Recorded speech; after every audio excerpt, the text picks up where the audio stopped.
Welcome to Smugglers MMA. Today we will be giving our full preview and predictions for UFC Fight Night Song versus Figueiredo in Macau, China, starting with the early prelim opener of Laura Boom versus Jacqueline Amorim. I have Jacqueline Amorim by a lay on top of her decision. What do you have? I have Loma by probably second round TKO. I think her grappling defense is good, and I think the Muay Thai clinch. I think the knees to the body will really hurt Jacqueline, and yeah, I think second round, hopefully. Yeah, I Loma Boom has a very stand-up heavy style, not very good on the ground. I think Amorim's going to expose her there a little bit. And I think this will just be a lame women's fight decision, in all honesty. We move on to the second fight of the night, which is Zhu Kangji versus Rodrigo Vera. For those who know, this is kind of a baller fight. This really comes down to whether or not Zhu Kangji is going to land that counterpunch on Rodrigo Vera and put him out. If not, Vera's got good pressure grappling, if I remember correctly from my notes. Let me check real quick. Yeah, he's got good pressure grappling, clinch entries, things of that nature. I'm gonna go with. I hadn't picked this fight until now. I'm gonna go with Zhu Kangji to get it done in China in front of the home crowd. Who do you have? Huh.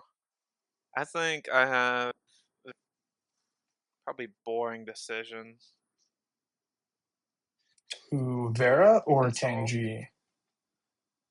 Vera by Okay. boring decision. All right. We will move on then to Angela Hill versus Zhang Jingyang. I have Zhang Jingyang.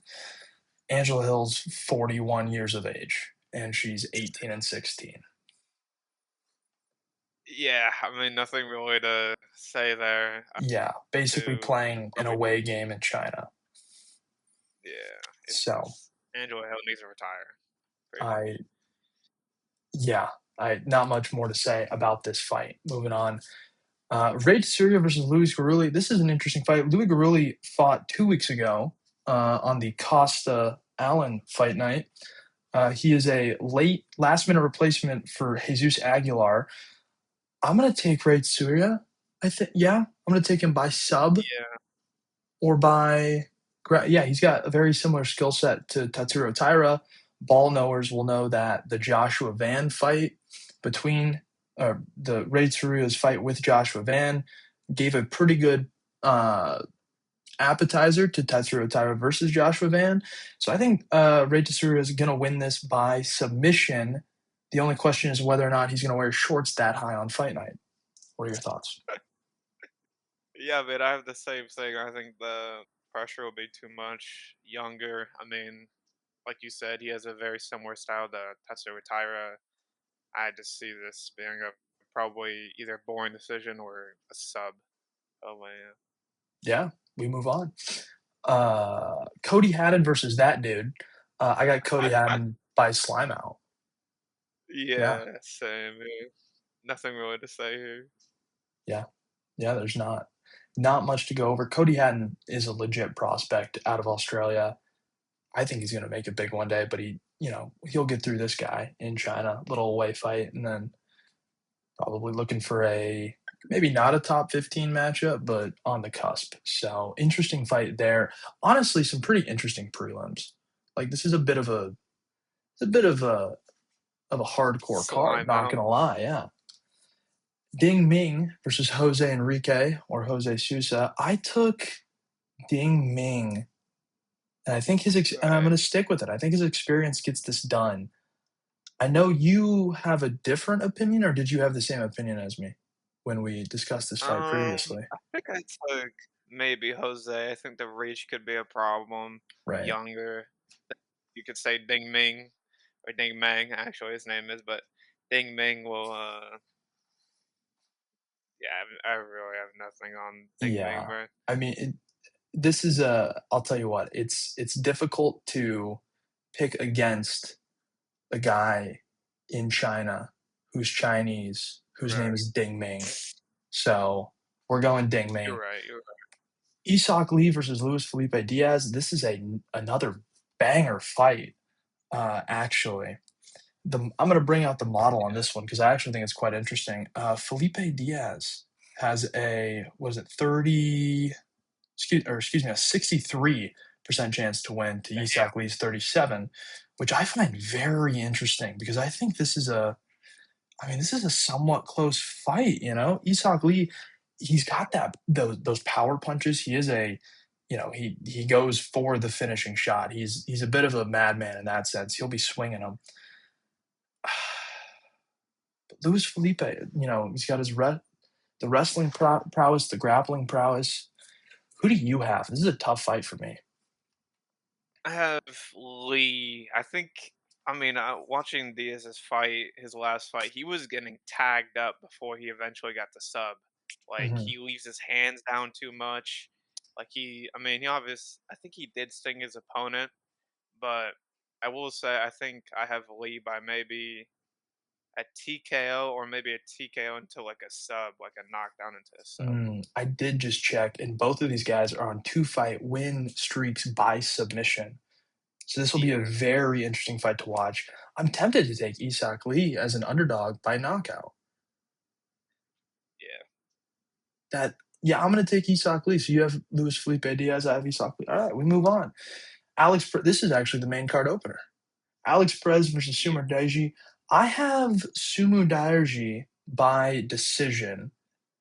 And I think the grappling exchanges, what's gonna happen is Alex Perez is gonna try to shoot in on Sumer Daiji, and Sumer Daiji has great takedown defense. I think it's at like 73% or something like that. And I think in those clashes, he's going to be able to land kind of crafty uppercuts, short hooks, things of that nature. And maybe they won't have the power to put Perez out, but they're going to have the power to stun him, prevent him from really, wanting to shoot. And I think once a couple of those, I don't see a world where Perez just gets him down, and I think that's the big path to victory for Perez. What do you think? Yeah, I have Simo Deji also by decision. I don't think he necessarily has the power to put Perez out, but I think the range, the height will be too much for Right. Perez to truly like get a great shot. I probably maybe see Perez taking around, so I'll say 29-28 decision. Perez did knock out Charles Johnson. Charles Johnson. Yeah. Yes, and that is a good win. I just think Sumer Daiji is a little bit more crafty on the feet. I think he's gonna negate the takedown threat, and I just think he might outvolume him, honestly. Yeah. He also Yeah, I'm looking at my notes here. I think it's just a bit of an outvolume match. Both these guys, I don't really know what you do with them after this fight, but yeah, I'm gonna go Sumo Daiji to get it done. I'm picking a lot of the Chinese guys in China, and I'm kind of worried about that. But if the CCP has it their way, all the Chinese guys will win, so it's no big deal. We'll move on to Jake Matthews, Carlston Oh Harris. This is another gosh. fight that we don't have a lot to talk about on because Yeah. this is another late notice replacement. Jake Matthews was supposed to fight. Who's he supposed to fight? He was supposed to fight. Oh, I want to say Salikov. Is that correct? I have no idea. It's a fight night in China. You can't get on me. I believe, yeah, Muslim Salikov. Jake Matthews was supposed to fight Muslim Salikov. Salikov pulled out, and Carlston Harris is the unfortunate bloke who's going to get put in there with Jake Matthews. I think Jake Matthews wins by finish, but I will say I see a world where the uh, the matchup change, the stylistic matchup, changing this close to the fight, it does affect him. And maybe it's a decision, but I think Jake Matthews takes it either way. What are your thoughts? Yeah, I have Jake Matthews by sub. Mm. Probably in the first round. I don't know. I have Just no idea. I'm not gonna lie yeah, who Carlson Harris is. just for the sake of giving a pick, I'll say Jake Matthews KO in the second. We'll move on to Kai Asakura versus Cameron Smotherman. This is a very interesting fight in my opinion. I don't agree at all with these odds. Do you have a live check on the odds? Because I don't. But Yeah, let me these, check them. I think this fight is closer to 50-50 than the Two odds make it two seem. eighty, 225. Wow. Kaya Kaya Sakura the Sakura is a favorite? 280. Yeah. The model, the AI model that we use has Smotherman at a 60% chance to win now. It was like Damn. 55 a couple days ago. It's now up to 60. And that's really, I'll tell you what, that's really, really polluting my opinions here. But I keep thinking back to that first round versus Pantoja for Kaya Sakura, where it looked like he belonged here, and we haven't really seen that yet. Where you see it and you go, that's the risen champion, that's the Kaya Sakura we know. And I think this is going to be one of those fights where I don't really have much to go off of for this pick, but I do think this is one of those y'all must have forgot moments for Kaya Sakura. And I think he's going to go out there and I think he's going to get it done by knockout in the second or third. I think he'll take a round to get comfortable and then put it on. What do you think? Uh, yeah, I mean, there's not really much to go on. I mean, Kaya Sakura is just he can't grapple. Let's all be honest here. Yeah, He got subbed by Tim Elliott, who's like 40 plus. Like, that's just not a great loss, yeah, and then Cameron Smotherman also in his last fight just got held across the cage for also another 15 minutes and was getting tagged up on the feet. So right. The more I I think of would say Kai Sakura by slime out. Okay, the more I think about this fight, the more I can see Cameron Smotherman kind of pressuring Asakura Getting a early. takedown. I don't know about a takedown. I liked if I was Smotherman's coach, if I was in his corner, I'd like for him to shoot a takedown just to see if there is a mismatch there for Asakura, because I don't think Asakura's. I mean, is he a particular submission threat? I think if you're smart, it's not that big of a deal. If you're smart with the grappling, but I can see it where Cameron Smotherman kind of puts it on, maybe takes round one and round two on volume. But I think Kai Asakura just finds the shot. Smotherman has tough weight cuts too. He was the guy who passed out on the Right, yeah. so He fell down. that he the weight cut did happen. He looked really good this time. He actually faked passing out. He pretended to do so, gave everyone a bit of a scare. But I think when you do pass out at that weight, it is a question of like, should you really be cutting down? I mean, look at Chimaev trying to make 170, and even Chimaev trying to make 185. Might be another video in itself. But I think those weight cuts take a toll on you, and I think they especially take a toll on your chin strength. And against a guy like Kaya Sakura, that's not a recipe for success. So I'm going to take Kaya Sakura by. I'll do another second round knockout. I feel like I'm repeating myself this video, but that's what I feel. What do you think?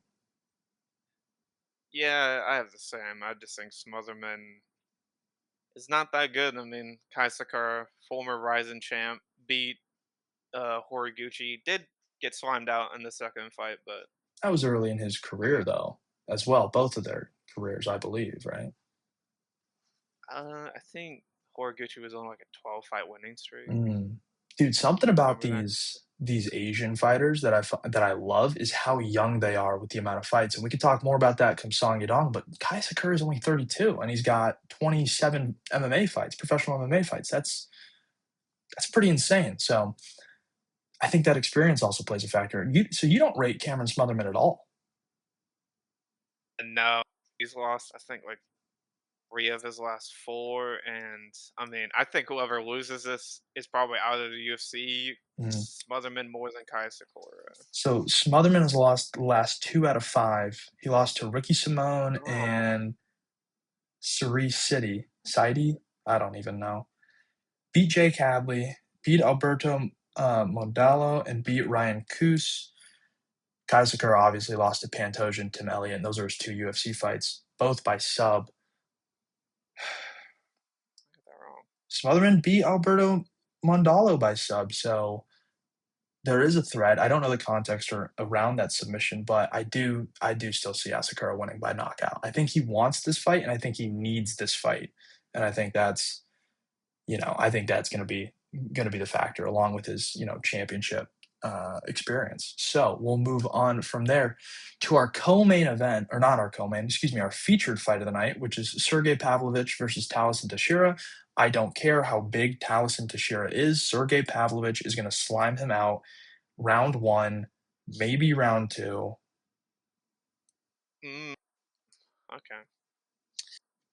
What do you? I From what I I think you have the remember, same you opinion were as me. saying, No, yeah, I I do well, have well, that well, same well, fight. well. You were I saying was in the okay. first round Let me that explain myself. Teixeira could possibly win, I was saying that the height advantage that right? Teixeira And the low has kick.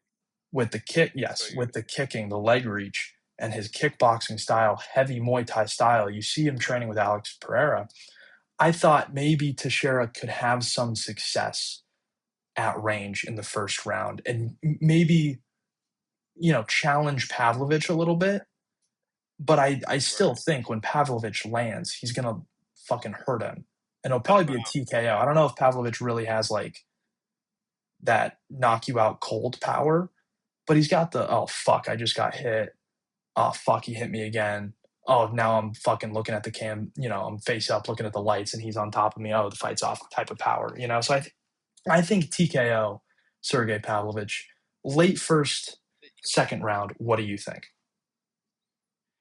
I mean, yeah, I have the same. I mean, Yeah. Teixeira, this is obviously a big jump from fighting fucking Tai Tuivasa, who's just trash now.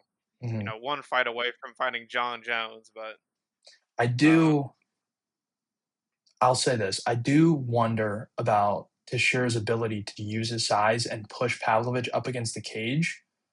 But I think, listen, if you're getting knocked out by Derek Lewis in the first round in 35 seconds, Sergey Pavlovich is going to have some fucking surprises for you, especially since he has a 1 inch reach advantage, which is crazy because Teixeira's 4 inches taller. So I'm taking Sergey Pavlovich, like I said, first, late first, early second, maybe, just second round in general. Anyways, you have the same? yeah. Okay. Now we can move on to our actual co-main event of Zhang Minyang versus Alonzo Menifield. I have Zhang Minyang. The model has this at 60% Zhang Minyang to win this fight. And I just think it's the volume, it's the accuracy, it's the pace. Um, Yeah, and I think he's gonna hit every part of Alonzo Menifield. Alonzo Menifield's got titties, brother. Holy cow. Um, yeah, I think he's gonna outpace him. I think he's gonna tag up the body. He's gonna chew at the legs, and that's just not gonna be comfortable. Alonzo Menifield looks pretty soft to the body as well, and that's gonna play a factor in my opinion. What do you have? Yeah, I have Zhang by, I would say, maybe it's always a second round. You know what? I'll I just say know. third round just to be Yeah, just different. to spice it up. All right. TKO. Yeah, I'll But go yeah, I first. just think this fight. I just think this fight is like pretty much just get him in the rankings. Yeah. Alonzo's just out pretty much. 38 Yeah, that's doesn't exactly how have I really see it. notable. That is exactly how I see it. It is let's get Zhang Minyang a win in front of the Chinese fans, get him in the top 15, and start looking at maybe top 10. If he makes a big statement, maybe we jump him up. We need fresh meat at light heavyweight as well. So speed run this guy.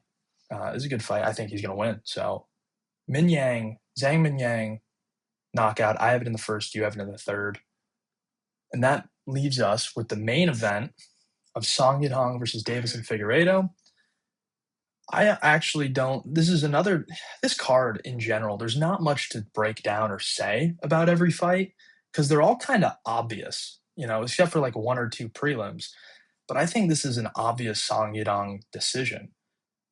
I think Davison Figueredo is kind of coming towards the sunset of his career, and frankly, if he can't get Song Yadong down and really threaten a submission, I just don't see him being able to really stick with Yadong on the feet. I think Yadong's gonna, try to. I mean, maybe he finds a couple shots, but I really think the main threat for Figgy is the wrestling, and I think Yadong's just gonna be able to negate it, deny the takedowns, deny the entries, and in those clashes, kind of like the Sumer Derji fight, I think Yadong's gonna be able to land like tight hooks, short uppercuts, ducking down, you know, coming out of a whizzer and then throwing the uppercut, and I think it's gonna crack Davison. I really do. I don't think it's gonna knock him out. I think Yadong will win this by decision, but I think just kind of outpace, outvolume, and do, more of the dirty boxing, and I think that damage is gonna accumulate over time. What do you think? Yeah, I mean, like you said about this card, some of these fights are just kind of like obvious picks of just like who's gonna win, and I think Yadong is better than Figgy right now. I mean, Figgy's 38, in Right. bantamweight, that's like really, really bad. And I mean, he's lost two of his last three against Umar and Corey Sandhagen. Well, I'm pretty sure he got TKO'd, but then again, I think he injured himself. I think it was his Who? leg, so Which that one? could play a Are we talking factor. about Yadong? Oh, Figueredo. yeah. Yeah, he lost via injury. He blew out his knee, I think. Yeah, so maybe that could also be a factor. Maybe it couldn't, but I just think Song Yadong is younger. You know, they damn near have the same fights, or do they? Um, they've Trying to both fought Peter 32, Yan. They've both lost, by decision. 32. Yeah, that's Yeah, it. they both have the same amount of Yeah, they fights. both have 32 fights, yeah, except this is what I was saying earlier about these Asian fighters is they're so young, but they fight so much. Yadong has 32 fights at 28 years old.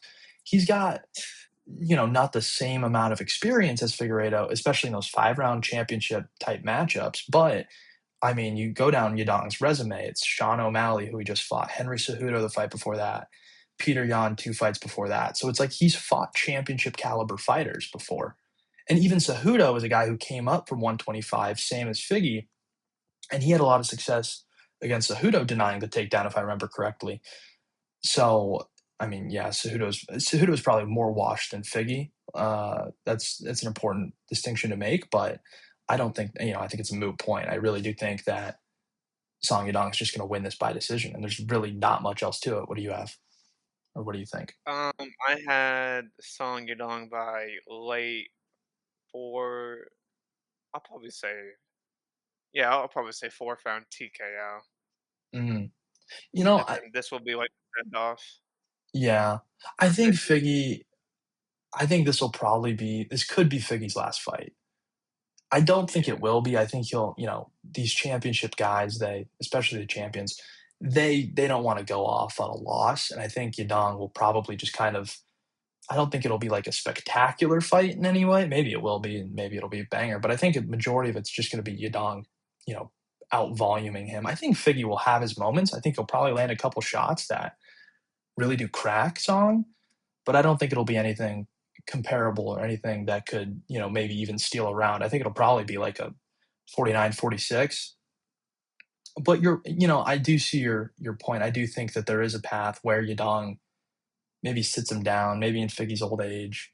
You never really know, but I think this will be Figgy's last fight or one of his last fights, and I'm hopeful. I don't know who I'm rooting for in this fight. It's is kind of a interesting fight for the division because like if Figgy wins, I mean, he's gonna be like what do you do? 38, 39 next year in the top, Yeah, top Song's not top 5. He'd be top.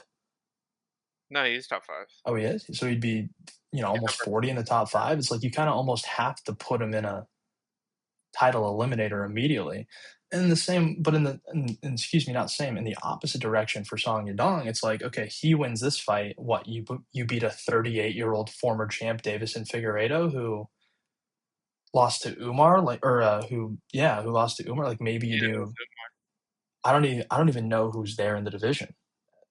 Batista's fighting I mean, Sandhagen. What does Umar have? Does Umar even have a fight? no, he doesn't. No. I mean, you could do Umar versus Yadong. Maybe you do like Ayman Zahabi. Like if Ayman Zahabi beats Sean O'Malley, though, he's probably in title contention or he's in that title eliminator. And maybe you do Yadong Zahabi. You can't really do because I feel like that White House card as well is a good setup for like the winner of this fight and the winner of that fight to kind of meet in the middle and do a title eliminator if we're not going to have Umar Nurmagomedov in a title eliminator. Because I think Batista Sandhagen, if Batista wins, he'll get a shot as well. But it's kind of weird because if Yadong wins, you can't have him fight Sean O'Malley right away again. that's kind of a waste of O'Malley's his star capital, so to speak. So it's an interesting position for both of these fighters to be in, and it'll be interesting to see the way it shakes out. But we have Song Yadong winning. Yeah, thank you so much for watching. Be sure to come back every week for more previews and predictions. We will have our immediate reaction breaking down every fight after the fights happen. They happen tonight or tomorrow morning at 7 a.m. Eastern Time. The main card starts, so that's 4 a.m. Pacific Time. Prelims start at 1 a.m. and 3 a.m., respectively in your time zone. Thank you so much for watching. We will see you in our post fight analysis.